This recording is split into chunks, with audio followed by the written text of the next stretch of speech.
They may commit crimes like mass murder, but these monsters do keep the Halloween spirit alive. Welcome to WatchMojo.com, and today we're counting down our picks for the top 10 scariest horror movie villains.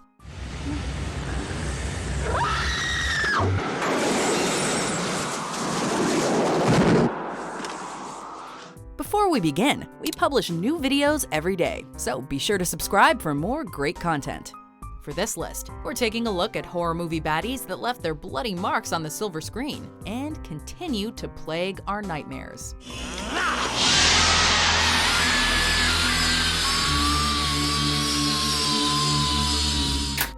Number 10. The entity it follows.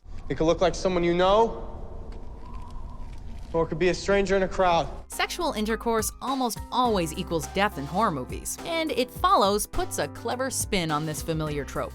When college student Jay goes all the way with her boyfriend, they exchange more than just bodily fluids. Jay soon learns that her boyfriend has passed on to her a horrifyingly odd version of an STD, a mysterious supernatural entity that only she can see. Oh my God, please help me! This creature thing relentlessly follows Jay wherever she goes and won't stop until she's dead. Although the force walks at a leisurely pace, the fact that it can assume any form it wants leaves Jay on guard at all times. The entity will also have the audience looking over their shoulders as they walk out of the theater. Hello? Hello? Number 9. Chucky, the Child's Play franchise. Hello, Andy. Originally a human serial killer, Charles Lee Ray uses his last ounce of strength to transport his soul into a good guy doll. From there, Chucky makes a game out of murdering people, all while trying to gain a new human host.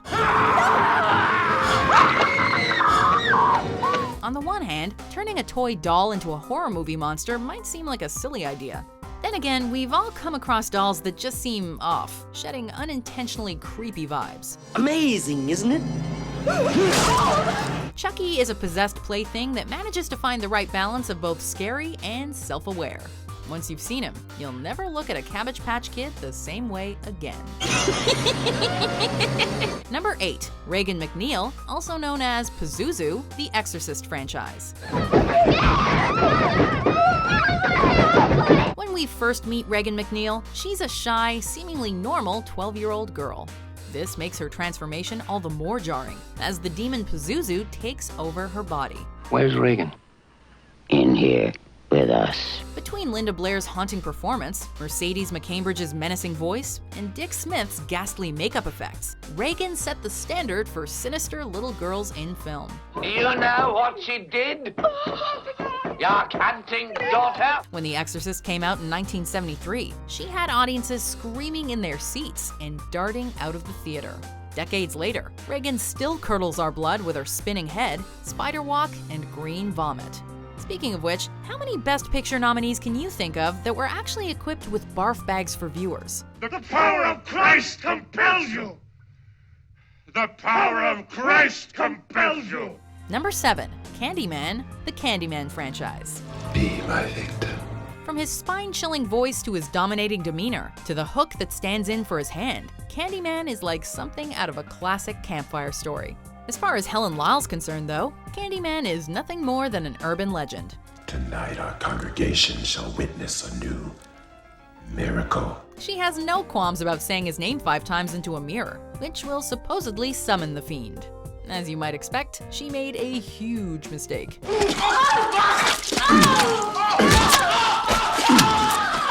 What makes Candyman such a frightening foe is that he starts off largely grounded in myth, but soon emerges as the real deal.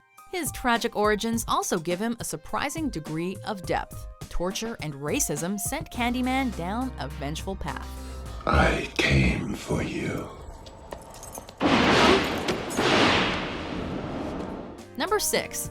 Pinhead, the Hellraiser franchise. Oh, no tears, please.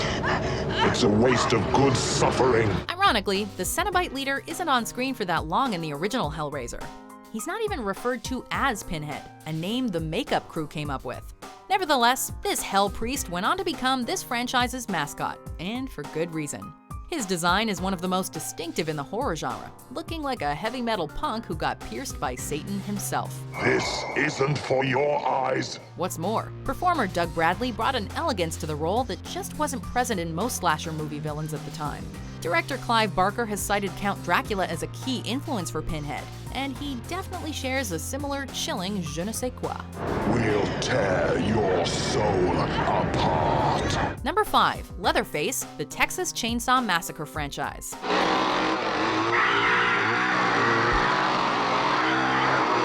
American serial murderer Ed Gein has inspired numerous fictional serial killers, including this chainsaw-wielding madman. Likewise, Leatherface has influenced the slasher genre in more ways than we can count. With his towering body, power tool as a weapon of choice, and a mask made from human skin, this cannibal's appearance alone is enough to strike utter dread into his victims. Granted, his personality and motivations aren't especially complex, but the character's simplicity is exactly why he's so memorable. All we really need to know is that Leatherface won't stop pursuing his targets until they've been slaughtered like barnyard animals. Hey, what do you expect from a guy that comes from such a messed up family? You like this, Dave? Number 4. Freddy Krueger, a Nightmare on Elm Street franchise. Are you there? Even after this child killer is burned alive, he continues to butcher people from beyond the grave, in the realm of dreams. With this power, he's able to prey upon his slumbering victims when they're at their most vulnerable and unsuspecting. Please, God.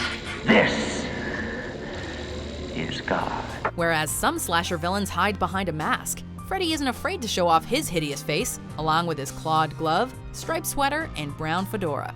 Freddy isn't the silent type either, gleefully cracking jokes as he rips human beings apart.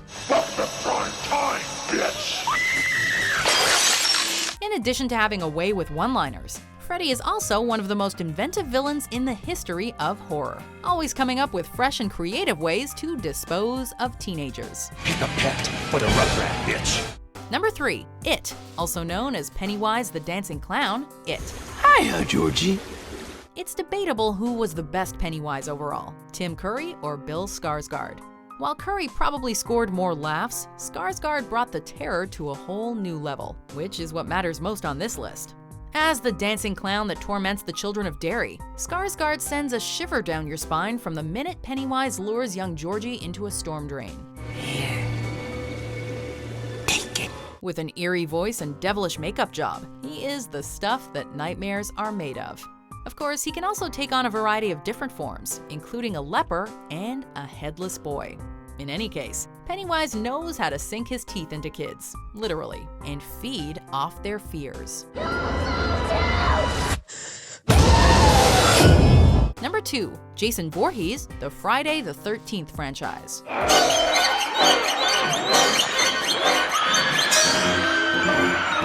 Jason Voorhees is synonymous with Friday the 13th, both the day itself and the horror franchise of the same name. Interestingly enough, Jason wasn't the primary antagonist in the original 1980 classic. That distinction goes to his homicidal mother, who seeks retribution at Camp Crystal Lake decades after her son drowned. Oh, my sweet, innocent Jason. From the first sequel onward, however, Jason delivered the frights, and later acquired his signature hockey mask and machete. Like Leatherface, Jason can conjure so much terror even when given very little to work with, cementing his place as one of the all-time greats. He's one foe you wouldn't want to cross paths with in the woods, or on a space station for that matter.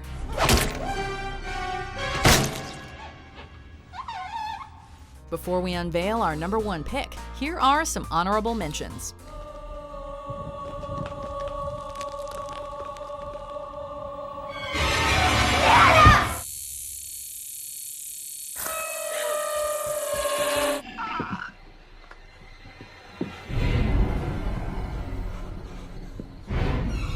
Number 1. Michael Myers, the Halloween franchise. Michael! The original Halloween opens from Michael Myers' perspective as he stabs his older sister to death. While that's already horrifying, what truly shocks the audience is that Michael was only 6 years old at the time.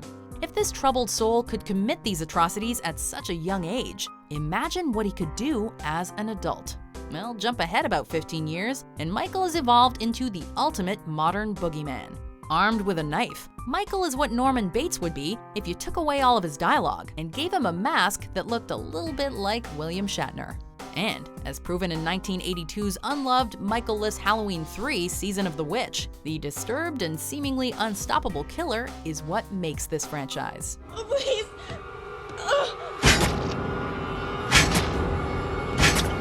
Do you agree with our picks? Check out these other great clips from WatchMojo and subscribe for new videos every day.